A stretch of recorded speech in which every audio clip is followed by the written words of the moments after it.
Right, so I've put my plan together for my first week of my change of lifestyle. Something that's going to make me improve my health and make me feel better. Now, as you can possibly tell, I'm still in Egypt, but I'm going home in a couple of days. So the plan starts on Monday. Now, first thing I need to tell you is I'm not a health professional. I'm just a guy that's overweight and unfit, and I want to improve my general health. So the best way to do anything is to make a plan. Decide what you want, what your target is, and then make a plan on how you're going to get there. And that's what we've done. So I've made a first week plan. And the first thing I need to do is try and make a start at getting my blood sugar glucose level sorted.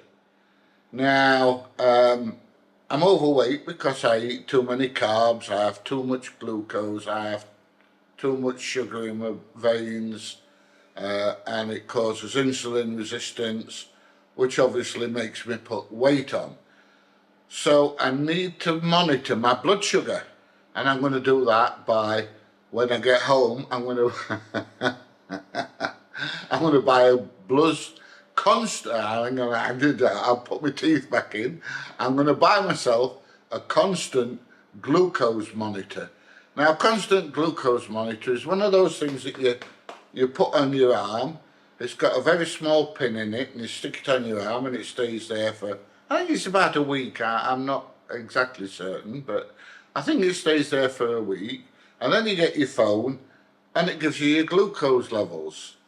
Now, the beauty of this is it's there all the time, and what happens is, let me just get comfortable, what happens is, if you have something to eat, this glucose monitor will show you a glucose spike. So, say I have some meat, say some beef or something like that, I should see a different glucose spike to if I have something like bread or pasta or something like that.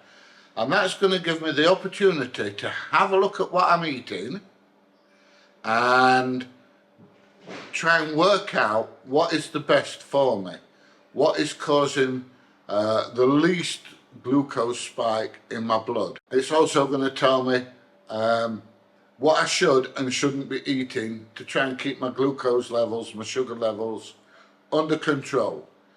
So cut down on the carbs and get myself a constant glucose monitor.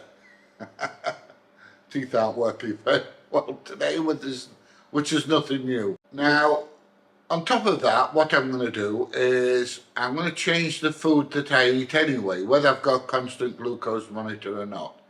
I'm going to cut down as much as I can on carbohydrates. I'm going to have minimal carbohydrates, moderate protein, and quite a high fat diet.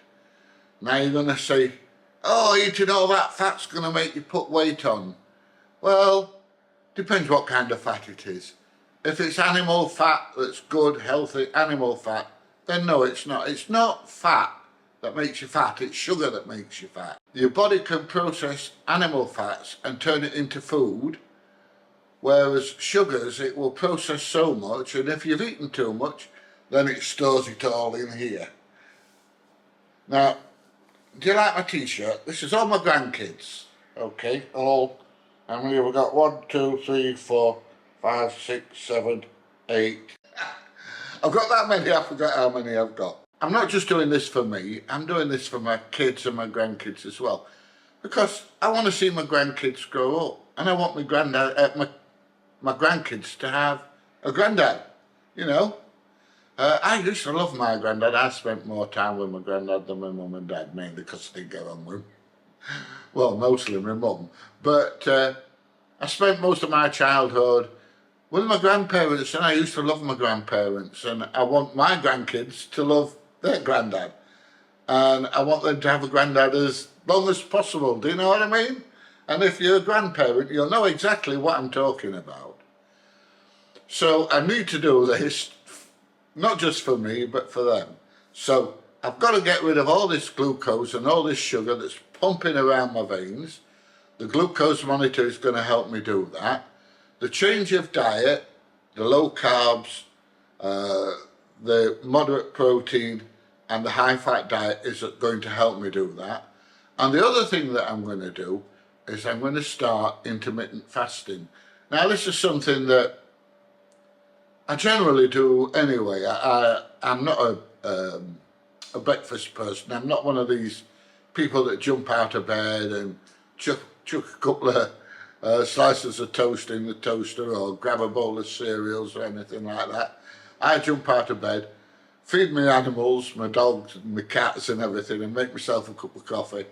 And I sit down and I chill with a cup of coffee while the animals are eating the food. So I'm not really a breakfast person, and I don't really feel hungry until, like, I don't know, 4 o'clock, sometimes 6 o'clock, 7 o'clock at night.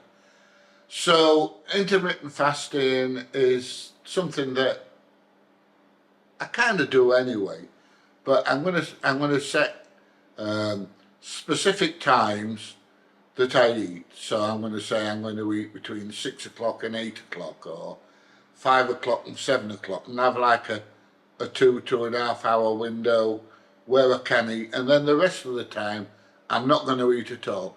And that is going to lower my blood sugars. It's going to give chance for my gut and my stomach to recover from any food that's in there, and it gives chance for your system to renew itself.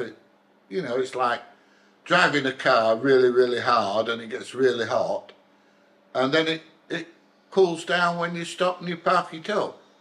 You can only do so much, and your stomach and your system is exactly the same. So what I'm going to do is a 2.5 hour eating window, and then I'm not going to eat at all in between. Now don't get me wrong, I'll still be drinking my black coffee because I'm a coffee addict, and apparently, according to the science, coffee is good for you. So I'm not going to argue with that.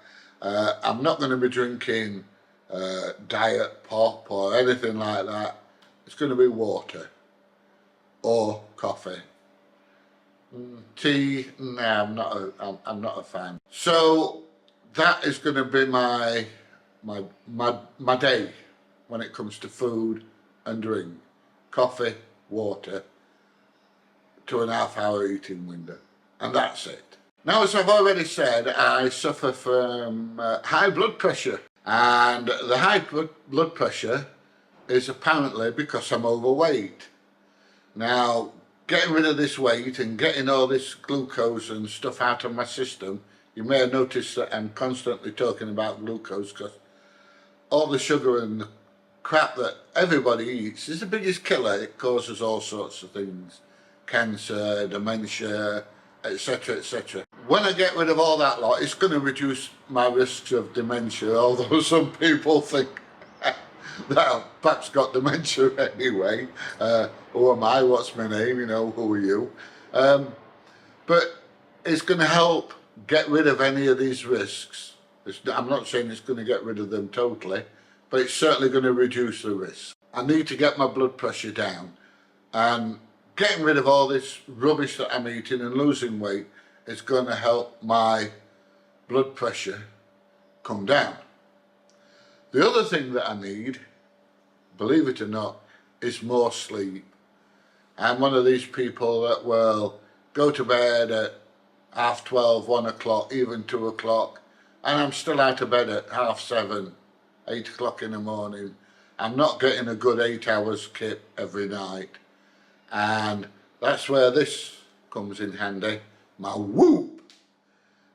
It monitors my sleep. It tells me what quality of sleep I've had, and it advises me what time to go to bed, what time I should be getting up, how much deep sleep I've had, how much light sleep I've had, and how much REM. And I'm not going to go into all that at the moment, but it monitors how well I'm sleeping and how much sleep I get. So I do need to improve the quality of my sleep and the duration of my sleep, because that's when your body heals, that's when your body starts to recover. So that is the other thing that I need to do. It's Thursday today, I fly home tomorrow, and we don't land until the early hours of Saturday morning. So Saturday is going to be a day of like trying to catch up with some sleep and going out and buying the stuff that I need.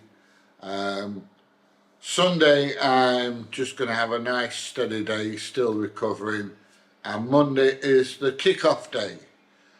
Now what I'm going to do is I'm going to keep a record of all these things, how much sleep I've had, what my glucose levels were like, what my blood pressure is, etc, etc. And at the end of every week, and my weight, and the things that my weighing scales are telling me, whether I'm losing fat, putting muscle on, etc, etc. And at the end of every week, I'm going to publish the results. I'm also going to take some photos of how I look on Monday. The following Monday, I'll put another photo on for a side-by-side comparison, so you can tell if there hasn't been any changes in my body. I'm hoping, probably not in a week, but you know, as time goes on, I'll keep putting the original photo on and updating the second photo, so you'll be able to see any changes. So if you want to see me in my grollies, no, I'll be in my shorts. But you know, if you're interested, you'll be able to see the changes that I'm actually affecting, or this new way of living is affecting my body. So please keep watching, please subscribe, and hopefully I'm going to see you in the very near future. Bye everybody, I'll see you soon.